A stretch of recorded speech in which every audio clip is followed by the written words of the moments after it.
Halo semuanya, nama saya Resyawa Karisma dari kelas TCK 6B. Saya akan menjelaskan tentang apa itu puisi.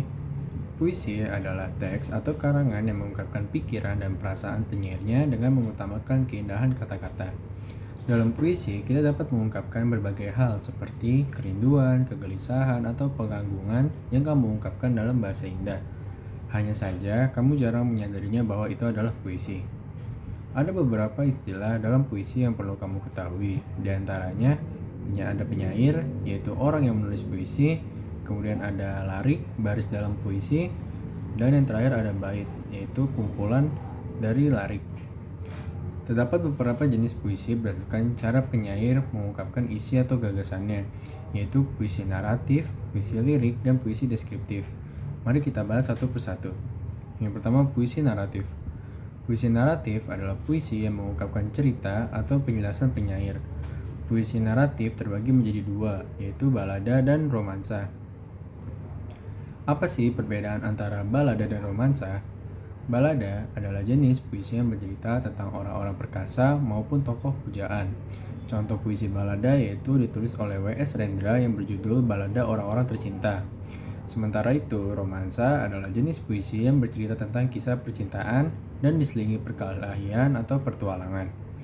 Contohnya puisi karya Sitor Situmorang yang berjudul Lagu Gadis Itali. Kemudian selanjutnya ada puisi lirik. Puisi lirik adalah puisi yang mengungkapkan berbagai perasaan penyairnya. Puisi lirik dibagi menjadi 3 macam, yaitu elegi, serenada, dan ode. Elegi adalah puisi yang mengungkapkan perasaan duka dari si penyairnya. Contohnya, Elegi Jakarta karya Arthur Sani. Selanjutnya, serenada adalah sajak percintaan yang dapat dinyanyikan. Nyanyian serenada ini tepat dinyanyikan pada waktu senja. Contohnya, puisi Serenada Biru karya W.S. Rendra. Terakhir, ode merupakan jenis puisi yang berisi pujian yang dapat ditunjukkan untuk seseorang, suatu hal, maupun suatu keadaan.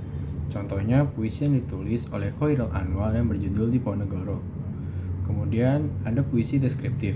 Puisi deskriptif adalah puisi di mana penyair bertindak sebagai pemberi kesan terhadap suatu keadaan, peristiwa, benda, maupun suasana yang menarik perhatiannya.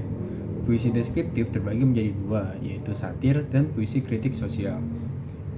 Yang pertama, satir. Satir adalah puisi yang mengungkapkan perasaan tidak puas penyair terhadap suatu keadaan, tetapi dengan cara menyindir atau menyatakan hal yang sebaliknya. Contohnya, puisi karya Kiai Haji Ahmad Mustafa Bisri yang berjudul Negeriku. Sementara itu, puisi kritik sosial juga merupakan jenis puisi yang mengungkapkan ketidakpuasan penyair terhadap suatu keadaan, tetapi dengan cara membeberkan atau menyebarkan ketidakadilan yang terjadi. Contohnya, puisi yang berjudul Aku Tulis Pamflet ini karya W.S. Rendra. Kemudian, ada beberapa cara yang bisa kita lakukan untuk menyampaikan puisi, seperti membacakan puisi, deklamasi puisi, atau bisa juga dalam bentuk pertunjukan puisi. Lalu bedanya apa ya? Yang pertama, cara membacakan puisi. Sesuai dengan namanya, membacakan puisi berarti menyampaikan puisi dengan bahasa lisan atau melalui ucapan. Saat membacakan puisi, teks puisi bisa dibawa ke atas pentas. Kemudian ada deklamasi puisi. Deklamasi puisi adalah menyampaikan puisi secara lisan juga, namun bedanya penyampaiannya dilakukan dengan penuh penghayatan dan luapan kejiwaan. Bisa disertai dengan gerakan tangan atau kaki. Nah, saat kamu ingin mendeklamasikan puisi, kamu nggak perlu membuat teks puisi, melainkan harus dihafal. Kemudian yang terakhir, pertunjukan puisi. Penyampaian puisi dalam bentuk pertunjukan dibagi menjadi musikalisasi puisi dan dramatisasi puisi. Pada musikalisasi puisi, kamu akan mengubah puisi menjadi sebuah lagu.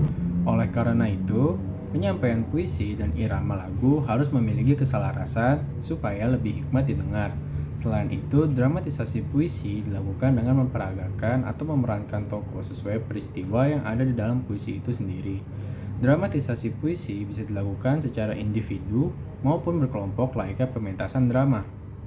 Oke, setelah kamu mengetahui pengertian, jenis, dan bentuk penyampaian puisi, sekarang mari kita simak apa saja unsur-unsur pembentuk puisi ya. Unsur pembentuk puisi terbagi dua jenis, yaitu unsur fisik dan unsur batin. Yang pertama kita akan membahas tentang unsur fisik dari puisi. Unsur fisik dari puisi terdiri dari majas dan irama. Teks puisi merupakan teks atau karangan yang mengungkapkan pikiran dan perasaan penyairnya dengan mengutamakan keindahan kata-kata. Teks puisi mengutamakan majas dan juga irama. Majas atau figurative language adalah bahasa kias yang dipergunakan untuk menciptakan kesan tertentu bagi penyimak atau pembacanya. Sedangkan irama atau musikalitas adalah alunan bunyi yang teratur dan berulang-ulang. Irama berfungsi untuk memberi jiwa pada kata-kata dalam sebuah puisi yang pada akhirnya dapat membangkitkan emosi tertentu seperti sedih, kecewa, marah, rindu, dan bahagia. Kemudian ada penggunaan kata-kata konotasi. Kata konotasi adalah kata yang bermakna tidak sebenarnya. Kata itu telah mengalami penambahan-penambahan, baik itu berdasarkan pengalaman, kesan, maupun imajinasi dan perasaan penyair. Puisi memang banyak menggunakan kata-kata bermakna konotatif. Hal itu merupakan kiasan atau merupakan suatu perbandingan. Kemudian selanjutnya kata-kata berlambang. Lambang atau simbol adalah sesuatu seperti gambar, tanda, ataupun kata yang menyatakan maksud tertentu. Misalnya rantai dan padi kapas dalam gambar Garuda Pancasila, tunas kelapa sebagai lambang pramuka. Lambang-lambang itu menyatakan arti tertentu yang bisa dipahami umum. Kemudian yang terakhir, pengimajinasian dalam puisi. Pengimajinasian adalah kata atau susunan kata yang dapat menimbulkan khayalan atau imajinasi.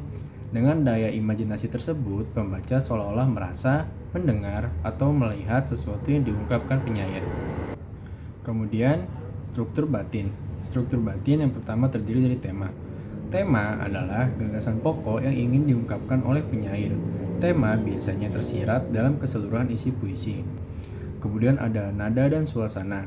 Nada mengungkapkan sikap penyair terhadap pembaca, sedangkan suasana adalah keadaan jiwa pembaca setelah membaca puisi akibat psikologis yang ditimbulkan puisi terhadap pembaca.